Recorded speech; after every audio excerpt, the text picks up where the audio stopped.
our great friend India reached out to the international capitals, sold its narrative, and convinced them it was Pakistan. And till date, there is no proof which has been established that Pakistan was involved in Pulwama incident. But what did we see at the end? The end was the decades-old United Nations Security Council resolution binned, the constitutionally accepted the status of Jammu and Kashmir under Article 370, removed and deleted from the Constitution, and declaring the disputed territory of Jammu and Kashmir, waiting for the right of exercising right of self-determination, just all of a sudden as union territories. Now this cannot, you see, there has to be honesty of purpose. We both have to work, so we are ready to work for the terrorism. Against the terrorism, we should joint efforts, all the countries. And we are the biggest victim. We have fought the world war against terrorism. We were the frontline, fighters. We lost 80,000 lives. We had 152 billion of US dollars losses, economic losses, minimum. Our total debt and liabilities external is 130 billion. So nobody should tell us that we are not serious in, and we eradicated terrorism. 2013 to 2017, if you see the data, 2012 close and 2017, it was our political party's government in Pakistan. Prime Minister was Mr. Nawaz Sharif. I was Finance Minister of Pakistan. I was financing all that, hundreds of billions. The US leadership at that time used to say that if General Musharraf couldn't do this great job, couldn't have the courage, Benazir Bhutto couldn't start it, if this government of Prime Minister Nawaz Sharif does this job, it would be a great service to the world history. And we did it. We delivered. Anyway, there was some subsequent mistakes. Obviously, I don't want to go into detailed, discussion because we have limited time. But then, the next government opened up the entire borders.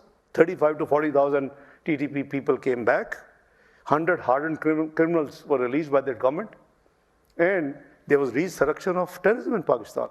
But we are still committed to just eradicate this menace from our soil, inshallah, God willing. I'll talk about the conflict with India. There was a point where there was dialogue, obviously. More than a decade ago, there were actually genuine discussions, all sorts of confidence building and exchanges. And then, of course, that receded. Do you see that as a possibility again? And are there steps, concrete steps Pakistan could take to bring back that dialogue that existed before? Well, it takes two to tango. We can't unilaterally do it. We are willing. 10th of May, when our operation in defense of our own, sovereignty, protection of sovereignty and territorial integrity ended, it was around 7:45 a.m. Pakistan time. I had a call from Secretary Rubio around between 8:15 and 8:20. India is ready to cease fire. Are you ready? I said, we never wanted to start. We never wanted to start. If we had anything to do, we would not have offered within 3 days an independent international investigation of Pahalgam incidents, number one.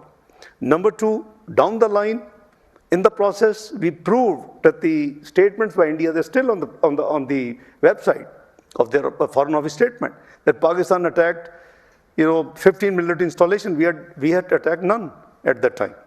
So you see, and Secretary Rubio told me that I'm going to confirm to Jay Shankar your acceptance of the ceasefire, and there will be very soon a dialogue between the two at a neutral place. We are waiting for that.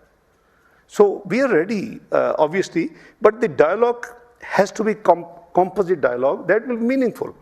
We will discuss counterterrorism, but we'll discuss economy, we'll discuss trade, we'll discuss Jammu and Kashmir. You see, we have to have the whole spectrum of subjects to be discussed on this. So we are ready. You talked about terrorism, you talked about Pakistan's efforts to counter terrorism in your own territory that you've suffered your own losses among your own citizens, the U.S. has designated, as you know, a number of groups as terrorist organizations in Pakistan, and most recently this resistance front that initially took the responsibility for this attack in Kashmir and later withdrew that responsibility. What would you say to the U.S. in terms of how Pakistan is trying to shut down some of these designated groups? And is the government trying to cut off their fundraising, prevent them from training, and so on? You see, it is obviously sovereign decision of United States. They have designated TRF. We have no issue. And we welcome if they have any evidence that it is involved. But linking it to the Lashkar-e-Taiba, LET, is wrong. That outfit was dismantled years ago by Pakistan. The actors were prosecuted, arrested, jailed, and the entire outfit of LET was destroyed and is no more there. So if it is an independent entity, TRF, and the US authorities have any evidence that they were involved, we have no objection to that. Obviously, it's a sovereign state decision. But surely, I can guarantee you that this TRF has nothing to do with the Lashkar-e-Taiba, LET, which has become defunct years ago. I remember when I was finance minister 2013, 17, it was all actions were taken at that time. Did this come up today in your discussions with Secretary Rubio and the other officials? Well, because we have not objected to this thing. Surely, this is their sovereign right, and I'm sure they would have substantial evidence. They would not have done it only to please India. India has been dying to do it, but linking it to a defunct, outfit, that is unfair. We are okay. We have no issue at all. When you met with your American friends today, how would you compare your country's relationship with this administration compared to the previous administration? Would you say that, is there any difference in how that's proceeding? Having experience of around 30 years of this bilateral relationship, I think it's going back to the normal. We had a wonderful relationship in President Clinton's time. I was finance minister. That was the nuclear detonation period, the most difficult one. Very severe sanctions in Pakistan, but despite those sanctions, we negotiated very successfully, very happily with us. Senator Kerry was, in the next round, if you recall. We had excellent relationship in President Obama time. When former President Biden was vice president. So we have excellent. In our relationship, we had hikes, highs and lows. I think we have to come out of this transactional relationship, and it should be strategic, stable, and perpetual. So that's where we are eyeing at. I think we appreciate the efforts of President Trump and, as I said, Secretary Rubio in my small, brief remarks. They reached out to us. They were constantly in touch with both sides. And so were we. We had proactive diplomacy, and now Indian, even the fair writers and their media has written that Indian narrative was totally mishandled. You talked about strengthening the U.S. relationship, but of course things have changed since Bill Clinton was president, right? So your country now buys a huge amount of military hardware from China. You've talked about balancing China and the U.S., these two superpowers in this intense competition, but if you're buying most of your weapons from China, does that hamper your relationship with the U.S.? Does it kind of cripple even the possibilities for the future? It shouldn't. Why should? Why should it? Well, the U.S. sees China as a serious threat. It's a matter of who gives a better deal. It's as simple as that. And we have such a strong. We should not be seeing the relationship with the lens of other country. It has to be standalone.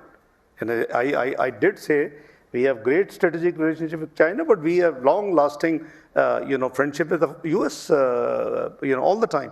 So this is objective, and this is the goal of our government to upscale the relationship back to where it used to touch the high points. So it must not be transactional. That lows. We are in Cold War together, and then their lows come, and then again we have better. Cooperation, partnership because of the war on terrorism. All these phases we have seen. But we are doing our best to make it strategically economic cooperation and long-term partnership. This is our objective. I was just going to say, during the Cold War, countries had to choose sides. Sure. And some people are now saying this is something akin to the Cold War, maybe slightly different, but a lot of tension between China and the US. So that's why I'm asking, it must be very difficult at times now, because both countries kind of want you to choose.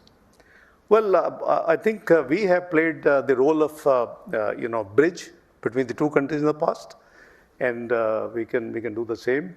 We can bring the two countries closer, and I think that will be win-win for the globe.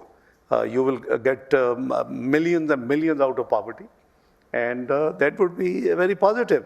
So let's see from the positive angle instead of seeing from a narrow negative angle. Obviously, one can always find something fishy if you want to think negative. So we are very, very sure that this relationship can be a win-win for the globe.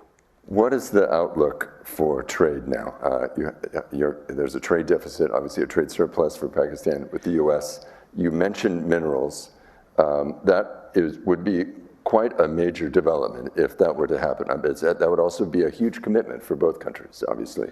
Logistically and politically, is there signs that you're close to some trade deal and a minerals deal? I think we are very close to finalizing a deal with the US. Our teams have been here in Washington discussing, having virtual meetings, and a committee has been tasked by the Prime Minister to fine-tune now. I think I did mention that it's not going to be months, but not even weeks, I would say days, that we would come up. So this is one side. But the potential for the US and the US business entrepreneurs is huge. You see, a country with external debt of only 130 billion US dollars, our percentage is much better than US debt to GDP, much better than UK, much better than Japan. But they have secondary markets. If they're to finance their external deficit, they simply float the paper, sovereign paper, and it's bought. So you see, we believe that the potential Pakistan has in IT, in AI, in mines and minerals, and by the way, the most conservative estimates of Pakistan's mines and minerals and the natural resources is $6 to $8 trillion. Now, Recordec is one. I'm glad that your Exim Bank is looking, World Bank is ready to finance the US entrepreneurs who are going to be involved. So this is one block. There's one study which says that Pakistan is likely to be the fourth richest offshore gas country. So we have advertised 40 blocks. Most welcome. Let the American, investors and entrepreneurs come and start explorations. So, we are not pick and choose. We are open, and we want our friends, our American, by the way, there are dozens of multinationals, companies of US, which have, decades-old business setup in Pakistan. You could name few, Pepsi, Coca-Cola, Procter & Gamble. There's so many. So I think there's a great potential. This is a positive, this government. You see, we reached its unfortunate cycle. We reached, by 2013, Pakistan was a macroeconomic unstable country. These natural resources were not flagged or highlighted in the way these have been now. And we had a serious problem. By 2017, only in 3.5 years, we not only fixed our all macro indicators, economic indicators were fine, inflation was low, 3.59, growth was 6.3, highest forex reserves, and 24th global economy in the world. Unfortunately, what I call natural, we all know COVID, natural and human pandemic in Pakistan. I add the human pandemic because it was a mishandling in the next 2018-22 Pakistan economy. And we landed as 47, we declined from 24th to 47th global economy. So this government is committed to take it back So while we have stabilized the economy, now we are working for the growth and take the economy now towards the right direction. So there's a great potential for friends, American friends, to look into Pakistan market. Tariffs are a great threat right now for many governments and the ministers who come to Washington. Are you optimistic? Will you make a forecast? Is the tariff for Pakistani goods not going to go up to 27%? Do you have a... I can't predict, but as long as we are better than or equal to our peers, we should be fine. You have to compete with the peers, and the peers, we have seen what tariffs are there. So perhaps we will carefully watch the announcements. Few have been done. They are so far not very worrisome. So, it is, as I said, it's a sovereign state. It has to take its own decisions. It's a policy, it's a big policy move. You haven't seen this sort of approach, and the formula was very innovative. You are calculating the trade deficit by excluding the services revenue. Wonderful. As a chartered accountant, I love to see that formula because you rarely find such formulas in normal maths. I'm going to switch to domestic politics in Pakistan, unfortunately. Sure. You may not like this question. Sure. But as you know, about 2 years ago, Imran Khan was arrested. He has a very significant level of support in your own country and abroad as well. And there are... नायब वज़ीर-ए-आज़म मोहम्मद इसहाक डार Atlantic council और वज़ीर ख़ारजा इशाक़ डार की अमरीकी think tank Atlantic council में गुफ्तगू इस वक्त जारी है। आपने बराह रास्त मुलाहज़ा किया, उनकी जानिब से कहा गया है कि पाकिस्तान और भारत के दरमियान मकबूजा कश्मीर एक अहम तनाज़ा है। भारत ने जारियत करते हुए ख़ित्ते को तबाही के दहाने पर पहुँचाया है। नायब वज़ीर-ए-आज़म की जानिब से कहा गया कि दुनिया को इस वक्त मौसमियाती तब्दीली का सामना है और भारत के हवाले से उन्होंने कहा कि पाकिस्तान अमरीका और चीन के दरमियान पुल का किरदार अदा करने को तैयार है और पाकिस्तान दहशत गर्दी के खिलाफ निबर्द आज़मा है। इशाक़ डार ने कहा कि पाकिस्तान और अमरीका के ताल्लुकात कसीरुल जहती हैं और नायब वज़ीर-ए-आज़म इसहाक़ डार ने कहा कि गज़ा में फ़ौरी तौर पर सीज़ फायर होना चाहिए। उन्होंने अमरीकी थिंक टैंक अटलांटिक काउंसिल में गुफ्तगू के दौरान ये इज़हार ख्याल किया। कहा कि अमरीका के साथ बातचीत जारी है और जल्द तिजारती मुआहदा भी हो जाएगा और अफ़गान अबूरी हुकूमत से मुतालबा है कि दहशतगर्दों के खिलाफ कार्रवाई करे। इशाक़ डार की जानिब से ये कहा गया है। उन्होंने कहा कि उम्मीद है कि हफ्तों में नहीं दिनों में ट्रेड डील हो जाएगी अमरीका के साथ और अमरीका के साथ तिजारती ताल्लुकात हम कायम करने जा रहे हैं। पाकिस्तान की सबसे ज़्यादा बरामदात अमरीका जाती हैं। नायब वज़ीर-ए-आज़म और वज़ीर ख़ारजा इशाक़ डार की जानिब से ये कहा गया। उन्होंने कहा कि पाकिस्तान और अमरीका के ताल्लुकात में मुस्बत पेशरफ्त हुई है। Even do anything. The due process of law has to take place, which is in progress. So I think we should not politicize anything. For example, if I say that Afia Siddiqui is here for decades and going to be God knows till when, so I think I will be unfair. If your due process for law has resulted in that action, the same applies to everybody. So there's no exception. If you are popular political leader, it doesn't give you license to pick arms, to provoke public, and to go and attack the security installation of a country. This is nothing but treason. So I'm not a judge.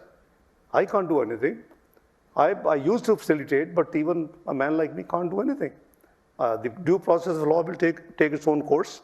But I can assure you, this government has nothing to, as you know, that this government hasn't done anything, by the way. The current government hasn't taken any action against. It's the judiciary, it is the caretaker government, it is the judiciary, it is the due process. So we hardly have any right to interfere like any other democratic country in the judicial system. So that's what the fact is. Back to what we were talking about earlier. By the way, we were friends and foes in a life. Imran Khan, before he entered in politics, he was a regular visitor to me for donations for his hospital.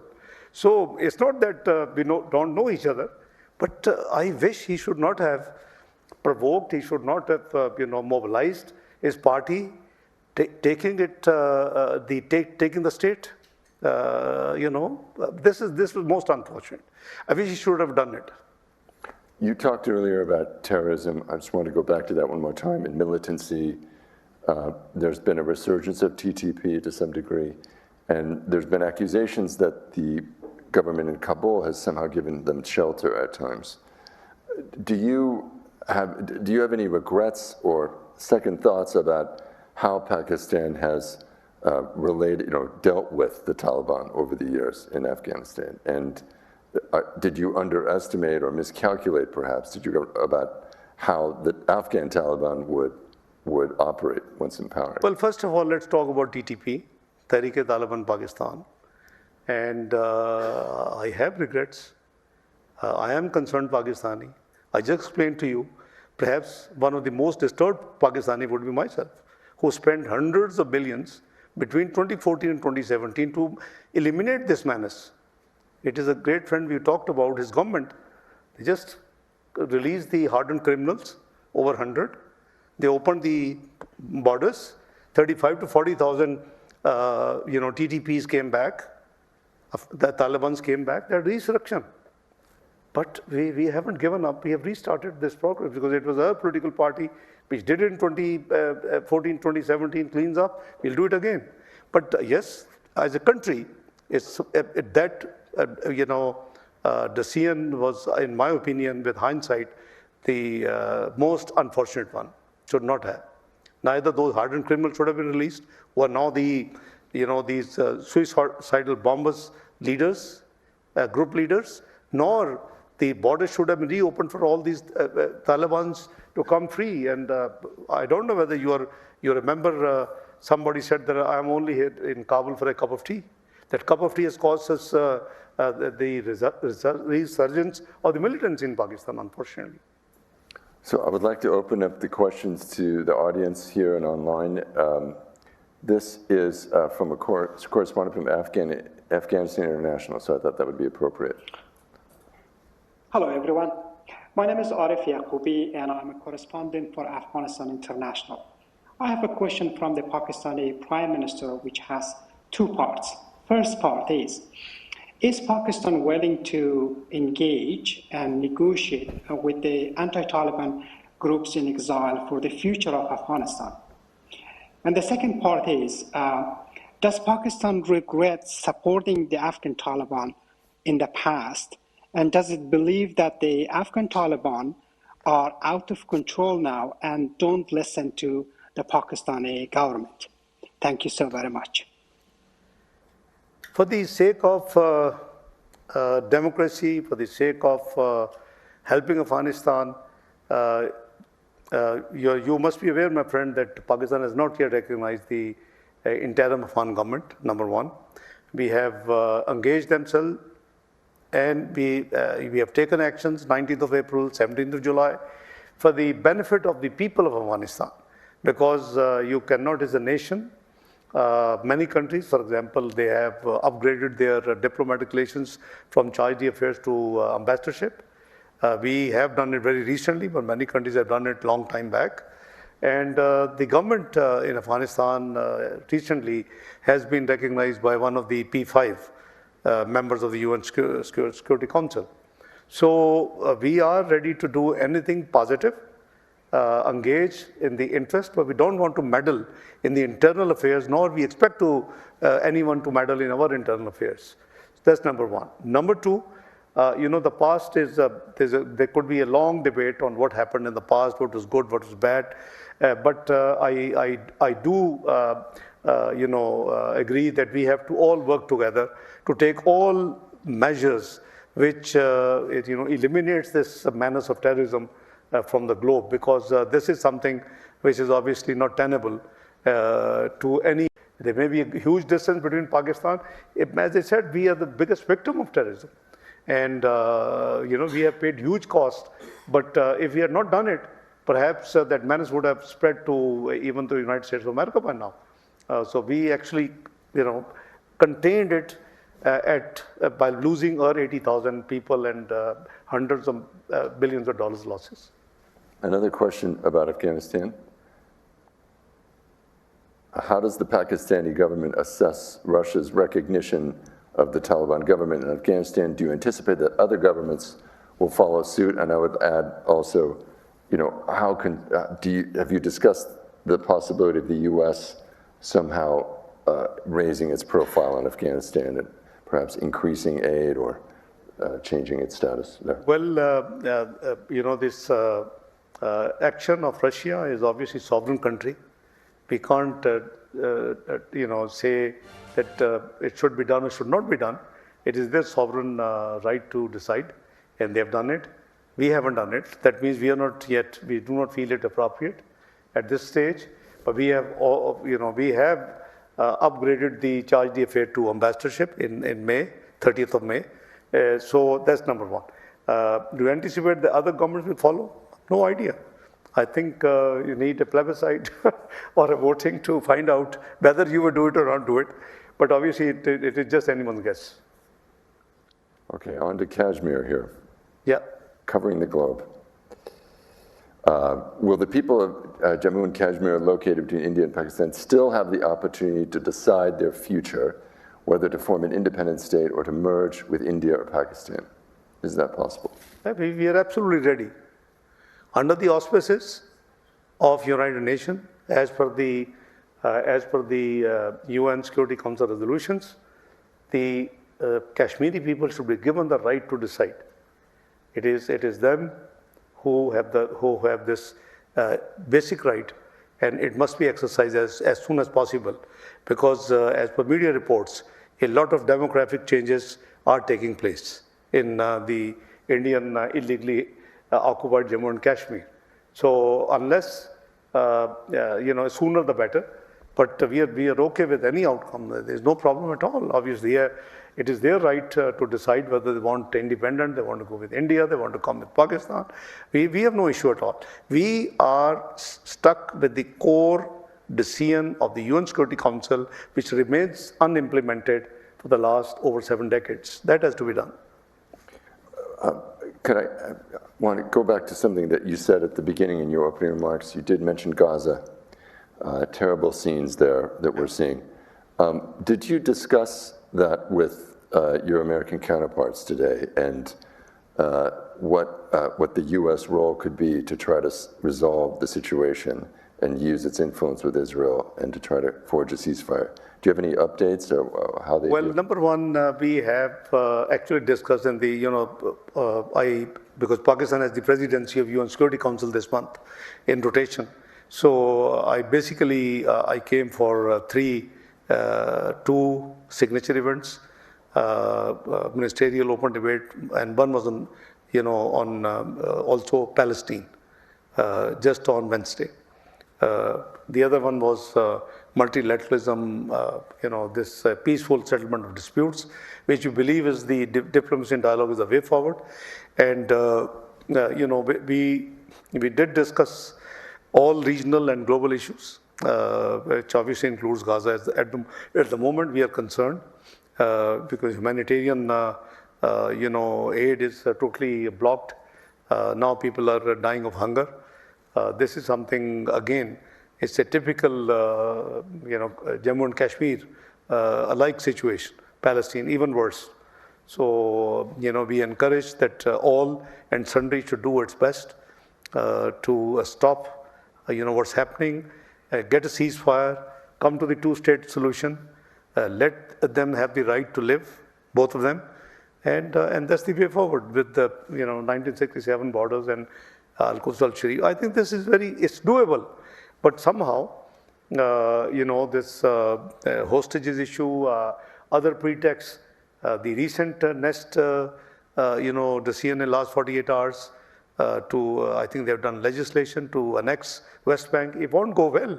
So it's going in the wrong direction unless it is the Gaza has become now graveyard, not of human being, also international law. Where is international law?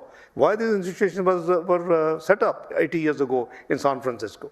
It was supposed to have priority agenda, peace and security, development number 2, and human rights number 3. So the institutions, for the purpose of which they were created, are just not being able to discharge their responsibilities. So we should think seriously how to handle these things. I mean, those who obey, those who, take the resolution seriously and implement are fine. Those who don't, they are also fine. The system can't work. The global law and order is crumbling, is getting weaker every month, every week and every day, unfortunately. And the two examples are in front of us. Okay, I'm moving quickly here. Thank you for your patience. You recently said that Pakistan intervened to block the naming of the resistance front in the United Nations Security Council statement on the attack in Kashmir. Now America has officially designated the group as a terrorist organization. I know I asked you about this, but... Yeah, let me explain to you. There's a timing difference. When the Pahalgam took place, it's weeks old story. There was a draft resolution moved by United States, I think. It had two ingredients: Pahalgam in India, Pahalgam, India. No, sorry, my apology. Pahalgam with no place. And number two, it said TRF put the responsibility. We just took principled position. Pahalgam is somewhere. If I say London, London is more than one. In England, there's London, London is also another place. So we said put in Jammu and Kashmir, number one. We blocked that resolution till our reservations were settled. TRF, we said show us any evidence. If they are responsible, it was just within days of that incident. We're talking April. So and everybody, including the United States, accepted it, by the way. After Pahalgam, it was written Jammu and Kashmir, and TRF was deleted. I mean, we don't carry veto power. So after that, that press release went public. So now if they have, as I said, they have evidence, and they're doing it, we are not owner of this action as a country. It is US action, fine. They must have seen, necessary requisite to designate somebody, fine. But to where it is linkage indirectly to LET, that we have clarified. So at that time, we were neither given any evidence nor any claim of TRF that we have done it. Under those circumstances, we can't go presumptive. So, and they was accepted, opposition was accepted by all Security Council members, the permanent as well as the elected. And it was amended. So if you see the press release on Pahalgam, you will not find TRF. My position, which is quoted, is at that time.